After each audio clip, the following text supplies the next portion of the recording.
Everybody, welcome back to another episode of Shifty's 49ers Talk, and in this video we're going to go over my week 6 power rankings in the NFL. As usual, we'll do my bottom 3 teams, then we'll do my top 10 teams. Let's not waste any time and get into it, but first let's run the intro.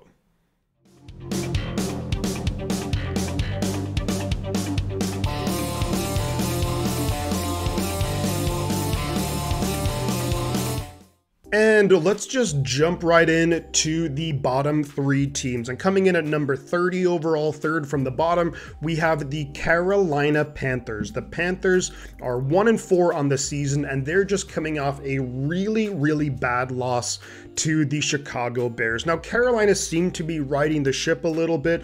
Andy Dalton was playing pretty well, but then he goes out and has that game against Chicago. Eventually, he gets benched. Bryce Young comes in, actually plays pretty well, has a couple of nice throws, but overall Carolina taking a big time step back in this game. They just lost Austin Corbett as well for the season on the offensive line. Things are just a mess in Carolina. I think they could very well be headed for the number 1 overall pick again. This time they'll actually be able to make that pick, unlike last season when Chicago, of all teams, did have that pick and they got Caleb Williams, who looked pretty good on Sunday.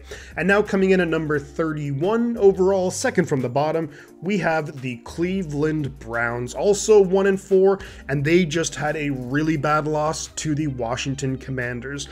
The Cleveland Browns look like an absolute mess. The players look like they don't want to be there. Deshaun Watson is just such a bust of a move. It's weird because when the Browns made the move to get Deshaun Watson, I thought it was a great move for the franchise. Could have very well been, you could argue, one of their best quarterbacks in their franchise history, but that certainly has not been the case. The offense is a complete mess. They can't really do anything right, but also the defense, which you think is coached by Jim Schwartz. They have some good players on the defensive side of the football. They're not playing well at all. Washington put up over 30 points on them, and it looked pretty easy for the Commanders. Maybe the Commanders are just that good, or else the Browns are just that bad, and I'm leaning a little bit more towards the Browns just being that bad.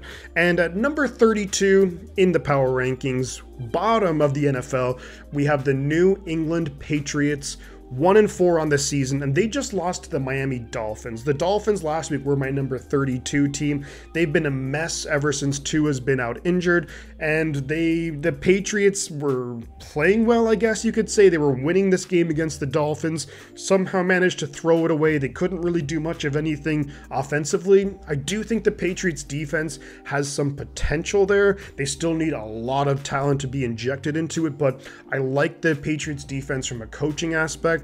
The offense needs a lot of work. There's rumors that they might start Drake May at quarterback, which I think would be a horrible decision. I don't think you want to put Drake May behind this offensive line. I would sit him until maybe December, but we'll see what happens there. But those are my bottom 3 teams in the NFL. Before we get into the top 10, let's do a few honorable mentions for teams who just missed out on the top 10 this week. Number 1, we have the Tampa Bay Buccaneers coming off a Thursday night loss to the Atlanta Falcons. Number 2, we have the Pittsburgh Steelers, another loss there, losing to the Dallas Cowboys. And number 3, we have the Chicago Bears, who suddenly the offense is looking pretty good, the defense is playing well, coached well under Matt Eberflus, so they could, with some more good performances, any one of these teams could find themselves in the top 10 next week. But starting off at number 10, we have the Buffalo Bills, who are 3-2 on the season. They're coming off a loss to the Houston Texans.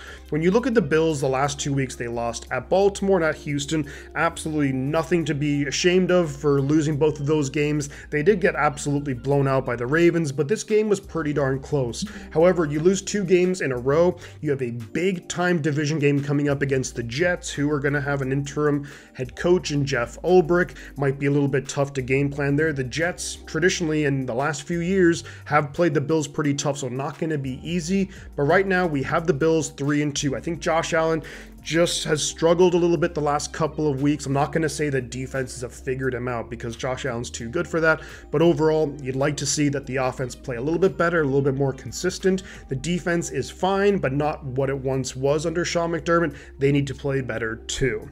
And coming in at number 9 in my power rankings this week, we have the Atlanta Falcons, who are 3-2 on the season, and they had a big win on Thursday Night Football over the Tampa Bay Buccaneers. Kirk Cousins having a big-time, prime-time game, over 500 yards passing. They win an overtime thriller. That was just a really, really good, fun game to watch for Thursday Night Football, which those games more often than not are really not that great. However, this Atlanta offense is clicking. I still think they need to be able to unleash Bijan Robinson a little bit more in the run game, but the defense is okay. They're making enough plays, although still giving up a lot of yards and a lot of points, but I think they'll be all right. Raheem Morris will kind of get things going a little bit more there. But you look at offensively, great to see Kirk Cousins bouncing back and having a big time game. Can the offense keep it rolling? That'll be the question moving forward. Kirk Cousins has kind of been a little bit inconsistent so far with the Falcons and also the last few years. Now coming in at number 8 in my power rankings, we have the Dallas Cowboys. The Cowboys are 3-2 and they just came off a win against the Pittsburgh Steelers. Cowboys offense is looking a little bit better. Good to see, Dak Prescott making some big time throws in some big time moments. Something that he can do during the regular season. A big thing for Dallas will be, can they sustain that and do that when it comes to playoff time. The defense had a nice game against the Pittsburgh Steelers. That Steelers offense is not the most formidable, so I'm not totally convinced yet by the Dallas defense, but it seems like they're trending in the right direction. Dallas had a nice win on the road against the Pittsburgh Steelers. Credit for that for the Dallas Cowboys. And coming in at number 7, we have the Green Bay Packers. 3-2 on the year, and the Packers just had a win in LA against the LA Rams. This game was really touch and go for a little while, but overall they were able to make enough plays to get the win. Jordan Love had a horrendous pick 6. I don't really know what he was thinking. Was he trying to just maybe throw it away? I don't think he was trying to get the receiver there, but that was a really bad pick 6. But overall, tight end Tucker Kraft, big time game for the Green Bay Packers. Xavier McKinney, 5 interception in 5 straight games. That is crazy. What a free agent signing, possibly the best free agent signing so far when you look at how they performed this season. The Packers defense playing more than fine, only giving up 19 points to the Rams with Matthew Stafford. The offense still figuring things out a little bit. Jordan Love, of course he had the injury. He's still coming back, trying to get, acclimated and get into that rhythm offensively that the Packers and Matt LaFleur are known for. That'll take maybe another week or two, but I think Green Bay is in for a very good season. 3-2, up 2 places from last week. And now coming in at number 6 in my rankings, we have the Houston Texans. The Texans are at 4-1 on the season, and they had a big time win against the Buffalo Bills. They were at home.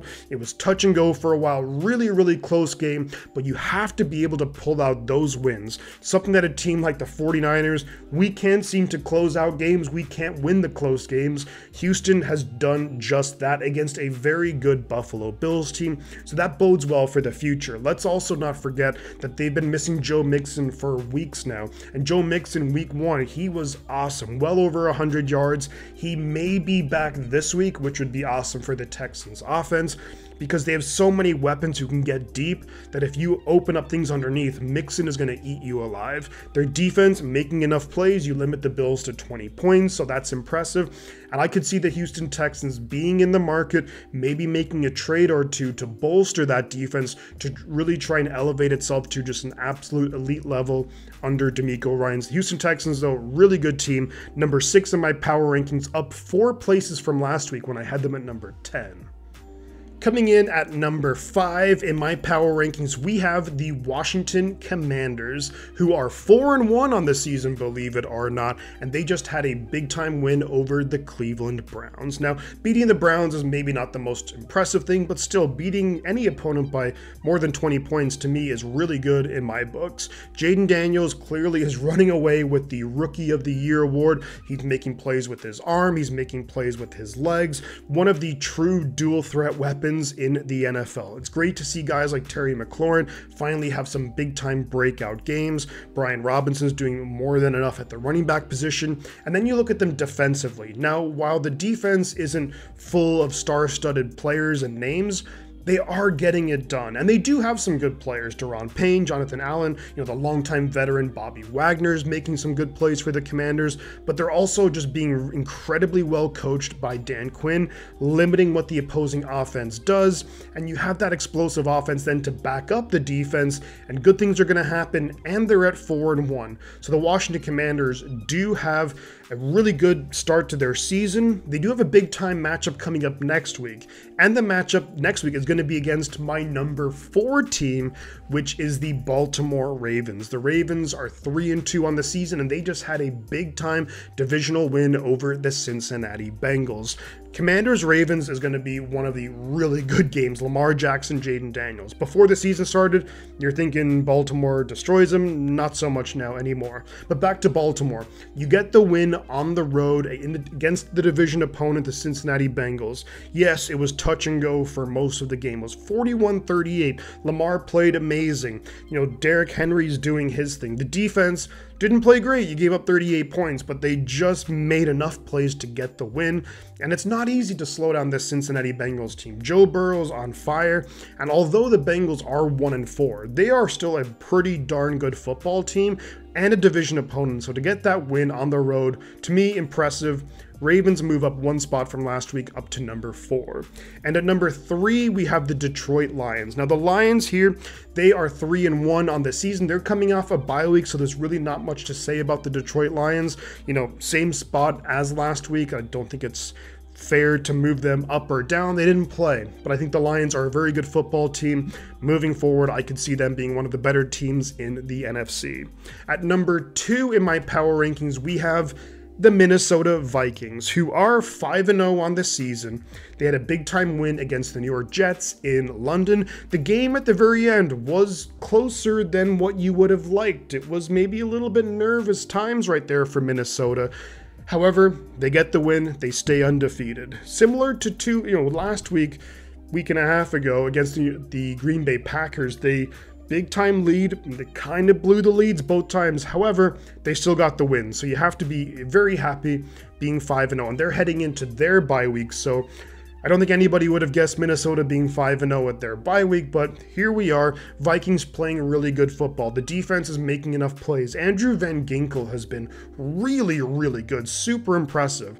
Now, I know he doesn't get talked about like guys like TJ Watt or Myles Garrett, and Van Ginkel is not necessarily a sack artist, but he's making so many plays against the pass, it is ridiculous. And he had a pick 6 against Aaron Rodgers, so one of the guys who maybe isn't getting talked about enough as a potential, I don't want to say defensive player of the year or anything like that, but maybe he's been really, really good in that really, really good Minnesota Vikings defense. That's a guy to watch out for because that guy is super impressive. And he looks like a Viking too with the long hair. Awesome, awesome signing was Van Ginkel for the Dolphins, or for the Vikings, who came from Miami.